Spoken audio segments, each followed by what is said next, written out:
He's a friendly little guy. You like seeds? No?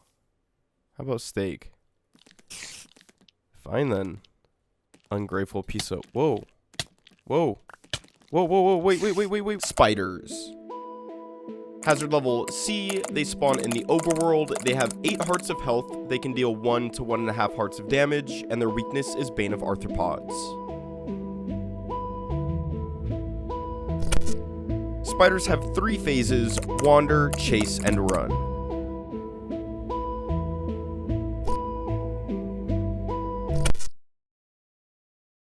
Spiders can spawn naturally on blocks with a light level of 0 in the overworld. The only biomes they can't spawn in are mushroom fields and the deep dark. Spiders can also spawn from monster spawners, which can be found in monster rooms as well as in secret rooms in woodland mansions. When a spider spawns, there's a chance it'll have some kind of bonus. These bonuses include the chance of having speed, strength, regeneration, and invisibility. If a spider spawns with one of these bonuses, it'll have this bonus until it dies. Spider AI works based on a goal system. Their goal system contains 9 different goals which all work together to create 3 phases. Goals 1 through 3 are in charge of the wander phase. When a spider first spawns, it will immediately enter its wander phase. During this phase, the spider will wander around the map randomly until it finds a target. Spiders use 3 different goals to make up this phase. The first is the water avoiding random stroll goal. This goal is in charge of telling the spider to choose a random block within a 10x7 chunk to pathfind to. This goal is also in charge of keeping the spider out of water. If a spider ends up in water, this goal will tell the spider to pathfind to a block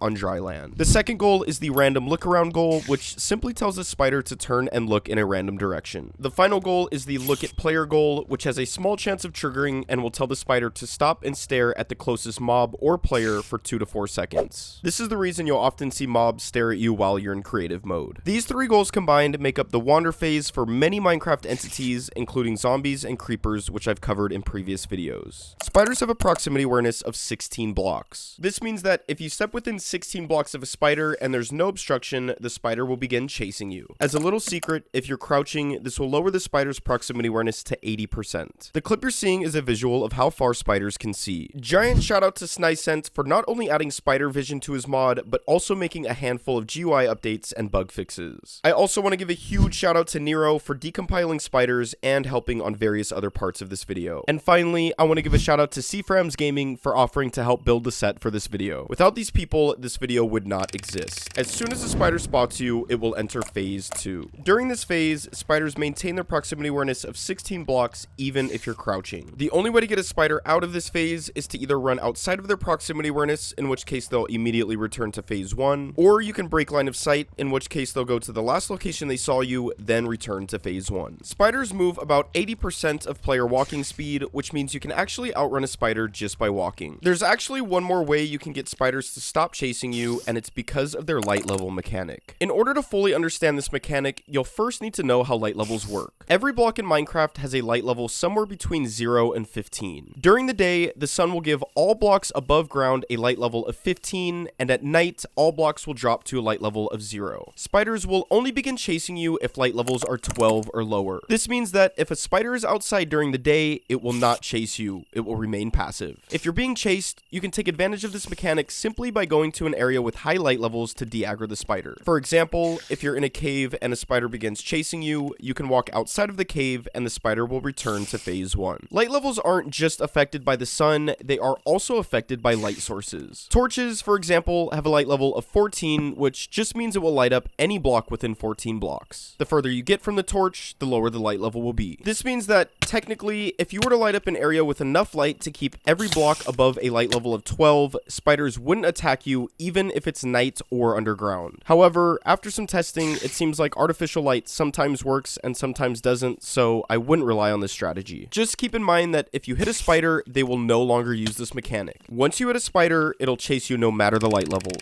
Spiders will often jump when they attack you. The red area highlighted around the spider represents its jump range. If a player gets within this jump range, there's a chance the spider will jump and attack, which simply makes it harder for the player to hit the spider. Remember that spiders can also climb walls, so gaining height on them won't help as much as it does with other mobs. Their climbing mechanic can sometimes cause them to stay in ceiling corners, so be sure to keep your eyes up, especially when walking through caves. Spiders have a very small third phase, which will trigger when they see an armadillo. If a spider comes within 6 blocks of an armadillo, it will get scared and run 16 blocks away, then return to phase 1. This will only trigger if the armadillo is out of its shell. Spiders have 8 hearts of health. Once they take damage, they will not regenerate on their own unless they spawned with the regeneration status effect. Since spiders are arthropods, this means that they will take extra damage from the Bane of Arthropods enchantment. As a bonus, this enchantment will also inflict slowness 4 on the spider for about a second. Spiders will deal up to 1.5 hearts per hit depending on the difficulty level. The best way I've found to kill spiders is to back up as you hit them or strafe around them while getting as many critical hits as you can until they die.